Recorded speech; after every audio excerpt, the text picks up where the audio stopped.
Welcome to the Dog Trainers Podcast, a podcast created by dog trainers for dog trainers or anyone who's ever fallen in love with man's best friend.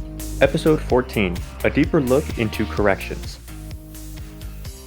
So in my experience, there are a small percentage of very driven animals that come out of the womb with so much vigor and so much feist and so much just fire in their bellies that you can get away with certain training programs that just solely use correction, right? It's a small percentage though. We're probably talking 20, maybe 30% of, working dogs, right? And what this means is, you pretty much, there's such a great athlete that if you tell them, don't fucking do that, the dog will go, okay, sorry, coach, I'll do better next time. And their simple motivation for the work or their genetic predisposition is enough to just kind of compensate, and they'll figure out what you want them to do. Right. So there's a lot of dogs, especially like when you go into military dog training or you go into protection work, these dogs are bred with such strong genetics that giving them a harsh reprimand here and there doesn't break their spirit. It definitely doesn't, mess them up in a way. And actually some dog trainers would argue that they need that firm hand. And that's where a lot of the military dog training styles came from. Keeler method, some of the protection sports, they use very heavy handed techniques. Well, the old ones, not the modern day ones. But that's where it comes from, because I have a dog with such a strong predisposition. So in those circumstances, yes, a dog trainer can get away with working with dogs using force and pressure to shape behaviors and to reinforce behaviors, right? So in essence, you're using it to manage the dog's tendencies, right? Can I add? Sorry. So coming from the perspective of someone who kind of started training in that world, I can say too, like I totally get what you're saying of like some dogs are just so driven and just so resilient to like internalizing pressure that they can power through it. And of course, in a military setting, people want to know that the dogs can do this, because of course, if we're talking combat, we're talking a very stressful situation. Gunfire, explosion. Right. Yep. Even just people yelling and, so yes, that's true. But man, the prep work that goes into these dogs before they start their actual protective work, like as young puppies, little Mally puppies, there's a ton of food work and a ton of motivational work, because I've seen this a lot. A dog can be an excellent, like on a bite sleeve, a good bitey dog. And we'll talk, let's say a couple dogs from the same litter. So same genetics, roughly same size, stuff like that, same age and everything, of course. And if one of them was given a little too much pressure at a younger age, sometimes the pressure will mount on them and their bite will suffer. So like if we're talking in sport work, you have the little, like the little plastic kind of thing you don't really hit the dog with, but you're kind of putting pressure on the dog because they think you're going to get in the head. Yeah. Right. And then there's the little whip too, which makes noise. And I've seen a lot of dogs be too bothered by this, or worse, I think, is I've seen a lot of dogs in the moment. These little Mally puppies are the cutest little things, but they have insane drive. And dog grabs right on to the sleeve and just is ripping, and you're wata with the whip and kind of pretending to whack. And the person, if anybody listening has ever seen bite work, the person purposely makes noise as if it hurts we're just kind of adding fuel to the dog, like and moving around to add sort of building pressure. their ego. Yeah. Right.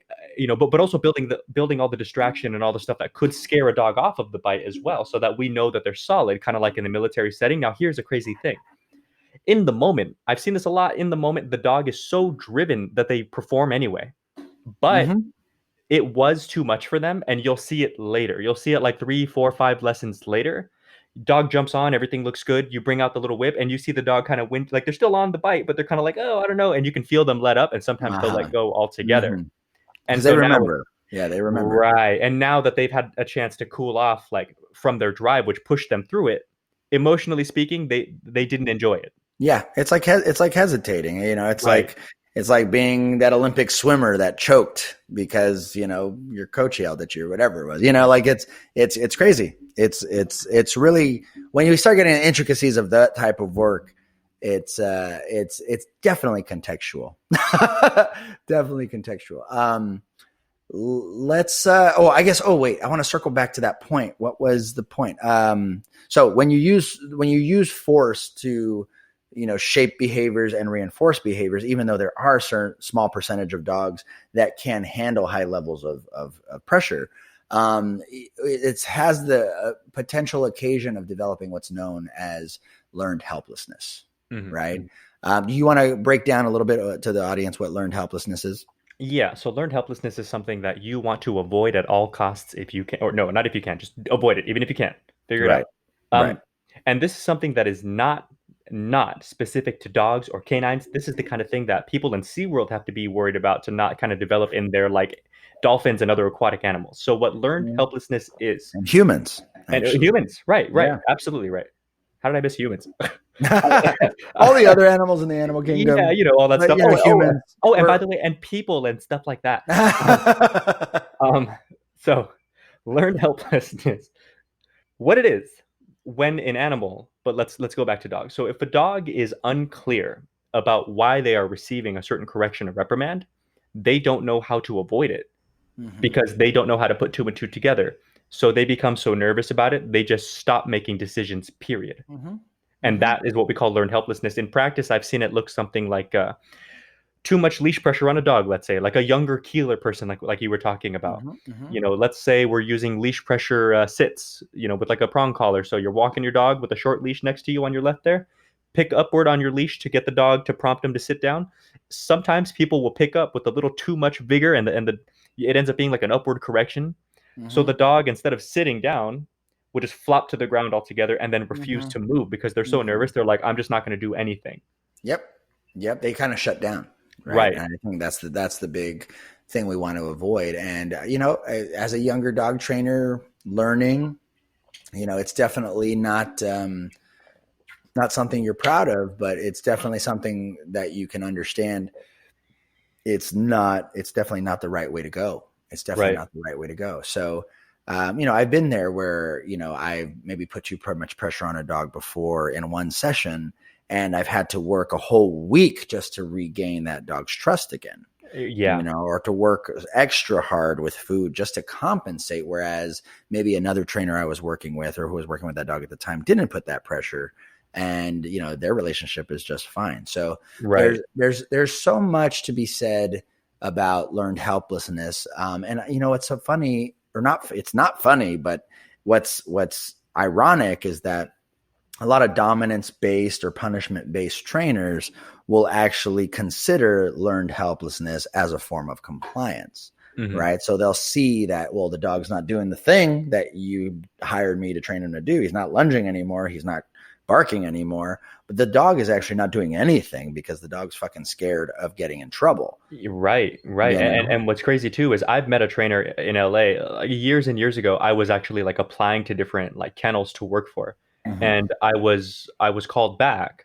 And this, I'm not going to name the kennel, but they had like a few locations they were doing okay. And part of their like application process, because the owner called me as like an on phone kind of interview, was he wanted to know how much I understood learned helplessness, but he considered it like almost the goal. I think I don't think I'm phrasing it quite right, but his thing was like he uses like choke chains and certain things, but he's absolutely against prong and e-collar and stuff like that.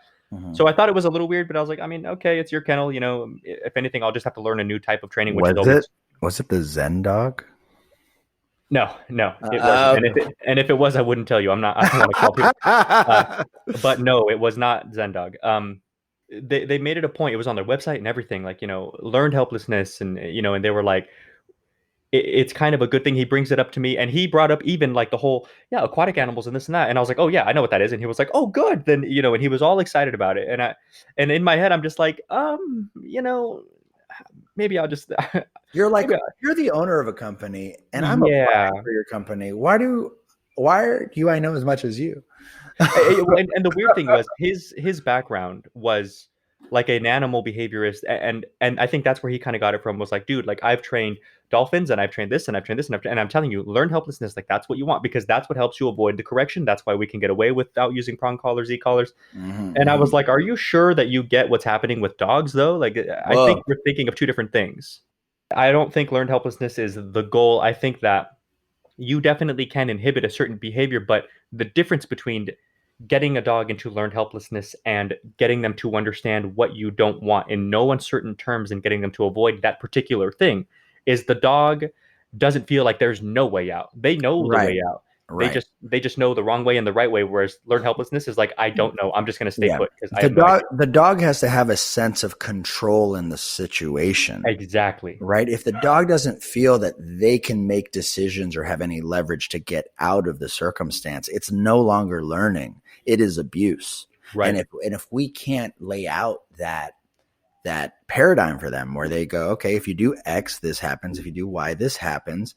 Then it's not fair for the dog, right? The dog can't learn properly. So totally, I get that, and that's kind of like where like emotional corrections come in wrong. You know, they don't play right because someone out of anger or sadness or fear will correct their dogs. And maybe the timing was off. Maybe there was too much force. Maybe it was a disproportionate correction to the offense, right? And the dog just goes, all right, shit. Well, fucking my mom or my dad was just super mad at me that time. And I guess I'll try and avoid getting them mad, but they have no clue what made you mad in the first place, right? Right. So now they're walking on eggshells. Yeah, they walk on eggshells, and some people look at them walking on eggshells as compliance, which is as good. Yeah, which is insane. Good. Yeah, my dog's scared of me. That's a good thing. No, it's not a good thing. Right. It's not a good thing. And I tell you what, as a young dog trainer, I didn't understand that until we wanted to actually teach dogs to do things out of the realm of just compliance. And this is where some of the dominance dog trainers really get caught up. They think that the dog constantly being in appeasement mode is healthy and compliant. It's not. Like, simply put, it's not. Right. But anyways, well, that'll be a whole separate episode. Yeah, I agree with you. And I just wanted to add before we continue that I don't think it's bad. Like, I think it's important actually that we are upfront, so I appreciate that because I've been there too. I'm not going to hide it for a second. I've definitely put too much pressure on a dog, guilty. Sure. And just like you, I'm not proud of it at all. It was wrong, and as a dog trainer, I should have known better. And I'm glad to say that I do now and so on. But I think it's important that we point these things out because people who listen to this trust that we're being honest. And so it's good. It's good to be able to assess yourself. Like, was this too much? Does the dog very clearly understand what's happening? What are the parameters of the situation right now? And if you're not sure about any of this stuff, take a step back, do some more food prep stuff, and then push them through when they're ready. And I think, I'm not going to harp back on the whole example that I talked about of the bite sleep dog and having too much pressure in the moment. Right. But I will say that as a younger trainer, I was quick to put pressure on dogs too. I was very much of the killer, kind of mindset as well. As I've evolved in my training, I understand that there is merit to pressuring a dog, sure, but that kind of stuff works out much better, much safer later in training. Do the groundwork first. Then the dog has kind of emotional like strength that they can hold the weight of this pressure that you're putting on them. But early in training, it can be very harmful. I agree 100%.